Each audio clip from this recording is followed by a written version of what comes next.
സ്കൂളിൽ ഓണാഘോഷ പരിപാടിക്ക് മുന്നോടിയായിട്ടുള്ള മുന്നൊരുക്കങ്ങളാണ്. കുറേ കാര്യങ്ങൾ പറഞ്ഞു, മൈലാഞ്ചി ഇടണം, അതിടണം, ഇതിടണം എന്നൊക്കെ പറഞ്ഞു. തിരുവാതിരയ്ക്കൊക്കെ ഉണ്ട്. അപ്പം ഞാൻ സാധാരണ എന്തെങ്കിലുമൊക്കെ ചുമ്മാ വരച്ചൊക്കെ വെക്കുമായിരുന്നു. അപ്പം ഇന്ന് കടയിൽ ചെന്നപ്പോഴത്തേക്ക് ഇങ്ങനെ ഒരു സാധനം കണ്ടു കേട്ടോ. അപ്പം ഞാനന്നേരം അത് വാങ്ങിച്ചുകൊണ്ട് പോകുന്നു. അത് കയ്യിൽ ഒട്ടിച്ച് നമ്മൾ മൈലാഞ്ചിന്റെ മേളിൽ കൂടെ തൂത്ത് കൊടുത്താൽ മതി എന്നാണ് പറഞ്ഞത്. ഒരു നല്ല ഡിസൈൻ കിട്ടുമല്ലോ. പക്ഷെ എനിക്ക് അത്ര ഇതായിട്ട് തോന്നിയില്ല കേട്ടോ. കറക്റ്റ് ഡിസൈൻ ഒന്നും കിട്ടിയില്ല. പക്ഷെ എന്നാലും അത്യാവശ്യം കുഴപ്പമില്ലാതെ കിട്ടി. പിന്നെ ഞാൻ കൈയുടെ പുറകിൽ ഞാനും കുറച്ച് കുനുകുനാന്ന് പറഞ്ഞ് വരച്ചു കൊടുത്തേ. അപ്പം ഇങ്ങനെയൊക്കെ വരുമ്പോൾ എന്തെങ്കിലുമൊക്കെ ചെയ്ത് കൊടുക്കാനൊക്കെ പറയും. അപ്പോൾ നമ്മളല്ലാതെ വേറെ ആരൊക്കെ ചെയ്ത് കൊടുക്കാനല്ലേ. അപ്പം എന്നാ കുളിപ്പിച്ചേക്കാം, മുടിയൊക്കെ ഒന്ന് ഒതുങ്ങിയിരിക്കാൻ വേണ്ടി ചില എണ്ണ പുരട്ടി ഒന്ന് കുളിപ്പിച്ചേക്കാന്നുള്ളത്. എണ്ണയൊക്കെ പുരട്ടി മസാജ് ചെയ്തുകൊണ്ടിരിക്കുകയാണ്. എന്നും എണ്ണ പുരട്ടാറില്ല, ഇടയ്ക്കൊക്കെ എണ്ണ പുരട്ടാറുള്ളൂ കേട്ടോ. ഇനി ഒന്ന് കുളിപ്പിച്ചെടുത്തിട്ട് വേണം നല്ലപോലെ ഒന്ന് ഒരുക്കി റെഡിയാക്കി എടുക്കാൻ. ദേ കൈയൊക്കെ കഴുകി മൈലാഞ്ചിയൊക്കെ തൂത്ത് കളഞ്ഞതേ കുളിയൊക്കെ കഴിഞ്ഞിട്ട് ദേ വന്നിരുന്ന കളവാച്ചിലാണ്. അങ്ങനെയുണ്ട്? Super super super. ഭാഗ്യ ഡെക്കറേഷനും കൂടെ ഇട്ടപ്പോൾ സൂപ്പറായി.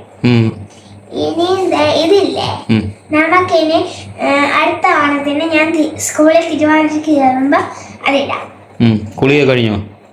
ഈ ഡെക്കറേഷൻ ഒക്കെ വേറെ ഇട്ടാ മതിയാ. അച്ചാറ ഡെക്കറേഷൻ ഇട്ട് സൂര്യനാ എന്നാ പഠിച്ചാൻ അറിയാതാണ് പഠിച്ചത്. പക്ഷെ ഈ സൈഡ് ഇതില്ലേ നല്ല രസമുണ്ട്. അപ്പൊ ഇനി സ്കൂളിൽ പോകാൻ ഒരുക്കിക്കൊണ്ടിരിക്കുകയാണ് കേട്ടോ. ഈ പുതിയൊരു ട്രെൻഡിങ് നിൽക്കുന്ന ഒരു പട്ടുപാവാടയും ബ്ലൗസും ആയിരുന്നു കേട്ടോ. ഇത് ഞാൻ കഴിഞ്ഞ ദിവസം ഒത്തിരി കടയിൽ തപ്പിയിട്ട് കിട്ടാഞ്ഞിട്ട് ഏറ്റവും ലാസ്റ്റ് ഒരു കടയിൽ നിന്ന് കിട്ടിയതാണ്. പാവാടയും ബ്ലൗസൊക്കെ ഇടിപ്പിച്ച് ഇനിയിപ്പോൾ മുടിയൊക്കെ ചെയ്യണം, കണ്ണൊക്കെ ഒന്ന് എഴുതി കൊടുക്കണം, പിരിയൊക്കെ ഒന്ന് തെളിച്ച് ഒന്ന് കൊടുക്കാം. ഇതൊന്നും എനിക്ക് വലുതായിട്ട് അറിയാവുന്ന പണിയൊന്നുമല്ല കേട്ടോ. പിന്നെ അവള് പറയുന്നതുകൊണ്ട് പിന്നെ നമ്മൾ ഒപ്പിച്ചൊക്കെ ചെയ്യും കേട്ടോ. അങ്ങനെ വേണ്ട കണ്ണെഴുതിക്കൊണ്ടിരിക്കുന്നു. ഇനിയിപ്പം ഒരുക്കി മുല്ലപ്പൂ ഒക്കെ വാങ്ങിച്ച് വെച്ചിട്ടുണ്ട്. ഇനി മുടിയൊക്കെ നല്ലപോലെ കെട്ടണം. അതെങ്ങനെ കിട്ടുമെന്ന് എനിക്കറിയത്തില്ല. ഇവളിങ്ങനെ പറഞ്ഞ് ഇങ്ങനെ സൈഡിൽ നിന്നൊക്കെ എടുത്ത് പുറകോട്ട് വെക്കണമെന്നൊക്കെ പറഞ്ഞു. നോക്കണം, എങ്ങനെയൊക്കെ ഒന്ന് കെട്ടി സുന്ദരിയാക്കി വിടണമല്ലോ നമ്മളെ കൊച്ചിനെ. അങ്ങനെ വേണ്ട കണ്ണൊക്കെ എഴുതി കഴിഞ്ഞു കേട്ടോ. കണ്ണൊക്കെ എഴുതി അത്യാവശ്യം വലിയ കുഴപ്പമില്ലാതെ എഴുതിയെന്ന് തോന്നുന്നു. വേണ്ട അവള് കണ്ണടച്ചിരിപ്പുണ്ട്. വളയൊക്കെ വാങ്ങിച്ചു ഡ്രസ്സിന് ചേരുന്നത്. അപ്പൊ ആ വളയൊക്കെ തേണ്ട ഇട്ട് കൊടുത്തുകൊണ്ടിരിക്കുക. കാത്തളകൾ കിളു കിളു കിളിങ്ങണല്ലോ.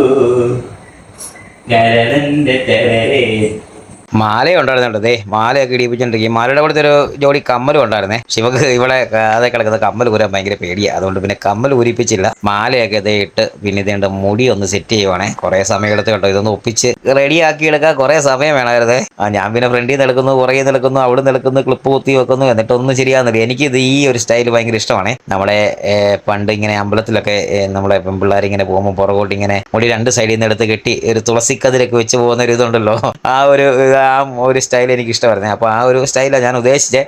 ഏകദേശമൊക്കെ അതുപോലെ കായം തോന്നുന്നു. വേണ്ട ഏറ്റവും അവസാനം മുടിയൊക്കെ ഒന്ന് സെറ്റ് ചെയ്ത് റെഡിയാക്കി. ഇനിയിപ്പം മുല്ലപ്പൂ ചൂടുക എന്നുള്ളതാണ് അടുത്ത പരിപാടി. അപ്പോൾ 100 രൂപയുടെ മുല്ലപ്പൂവാണ് വാങ്ങിച്ചത്. ഇത് 2 മുഴമാണെന്ന് തോന്നുന്നു. അപ്പോൾ ഇതും ചൂടിക്കുന്നത് എങ്ങനെയാണെന്ന് എനിക്ക് കറക്റ്റായിട്ട് അറിയത്തില്ല. പക്ഷേ നമ്മുടേതായിട്ടുള്ള ഒരു ഐഡിയ പരമായിട്ട് സ്ലൈഡൊക്കെ കുത്തി ഒരു തരത്തിലൊക്കെ ഒപ്പിച്ച് റെഡിയാക്കി എടുത്ത് കേട്ടോ. വേണ്ട കുത്തി റെഡിയാക്കി പിന്നെ രണ്ടിടത്ത് ഇങ്ങനെ നീണ്ടു കിടപ്പുണ്ടല്ലോ. അതൊക്കെ അതിൻ്റെ ഇടയ്ക്കോട്ടൊക്കെ ഒന്ന് കയറ്റി വെച്ച് സെറ്റ് ചെയ്ത്. അപ്പം തിരുവാതിരയ്ക്കൊക്കെ ഉണ്ട് കേട്ടോ. അതിൻ്റെ അതുകൊണ്ട് ഈ അനക്കമൊക്കെ കാണുന്നത്. അപ്പോൾ അത് കഴിഞ്ഞ് വേണ്ട ഒരുക്കമൊക്കെ കഴിഞ്ഞ് പിന്നെ ഇച്ചിരി ലിപ്സ്റ്റിക്കോ ഏതാണ്ടൊക്കെ തൂക്കുക എന്നൊക്കെ പറഞ്ഞ് ലിപ്സ്റ്റിക്കല്ലോ ലിപ്ബാമാണ്. അതൊക്കെ തേണ്ട തൂത്തുകൊണ്ടിരിപ്പുണ്ട്. അപ്പോൾ എങ്ങനെയുണ്ട് ഞങ്ങളെ പെങ്കൊച്ചിൻ്റെ ഒരുങ്ങിക്കഴിഞ്ഞുള്ള ലുക്ക് എങ്ങനെയുണ്ട്? ഞങ്ങളുടെ കൊച്ചു സുന്ദരിയായോ എന്നൊക്കെ പറയണം കേട്ടോ. കായോ അപ്പോൾ നമ്മുടെ വീട്ടിലും നമ്മുടെ വീഡിയോ കാണുന്നവരുടെ എല്ലാവരുടെ വീട്ടിലെ പിള്ളേരോ ആരൊക്കെ ഈ ഓണത്തിന് എങ്ങനെയൊക്കെ ഒരുങ്ങിപ്പോയെന്നുള്ളതിൻ്റെ ഫോട്ടോസൊക്കെ ഒന്ന് കമൻറ്റ് ചെയ്യണം കേട്ടോ. എങ്ങനെയുണ്ടെന്ന് നമുക്ക് നോക്കാമല്ലോ. അപ്പോൾ അങ്ങനെ ഞങ്ങൾ വേണ്ട സ്കൂളിലേക്ക് പോകാൻ വേണ്ടി 2 പേരോട് ഇറങ്ങി. സ്കൂൾ ബസ്സേ കയറ്റി വിടണം ഇനി. അപ്പോൾ കാറ് വർക്ക്ഷോപ്പിൽ കൊടുത്തിരിക്കുകയാണ്. സ്കൂട്ടറിലാണ് പോകുന്നത്. രാവിലെ ഇച്ചിരി മഴയൊക്കെ ഉണ്ടായിരുന്നു. ഞാൻ ഓർത്ത് പട്ടുപാവാടെ ഇടിപ്പിച്ചുകൊണ്ട് മഴ നനഞ്ഞ് പോണ്ടി വരുമെന്ന്. അത് കഴിഞ്ഞിട്ട് എനിക്ക് ഫോട്ടോ എടുക്കണമെന്നൊക്കെ പറഞ്ഞ് സ്റ്റാറ്റസ്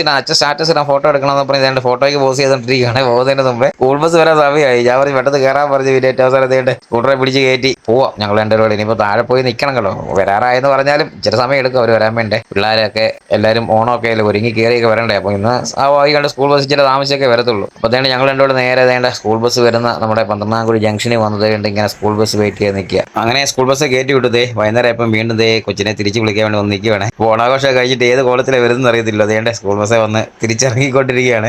കുഴപ്പമൊന്നുമില്ല. ഞാൻ അവിടുത്തെ ക്ഷീണിച്ചൊക്കെ ആയിരിക്കും വരുന്നത്. അത് കഴിഞ്ഞിട്ട് ഞങ്ങൾ 2 പേരോടെ തിരിച്ച് ഞങ്ങൾ വീട്ടിലേക്ക് പോകുന്നു കേട്ടോ. കഥകൾ പറഞ്ഞുകൊണ്ടിരിക്കുക ഓണാഘോഷത്തിന്റെ.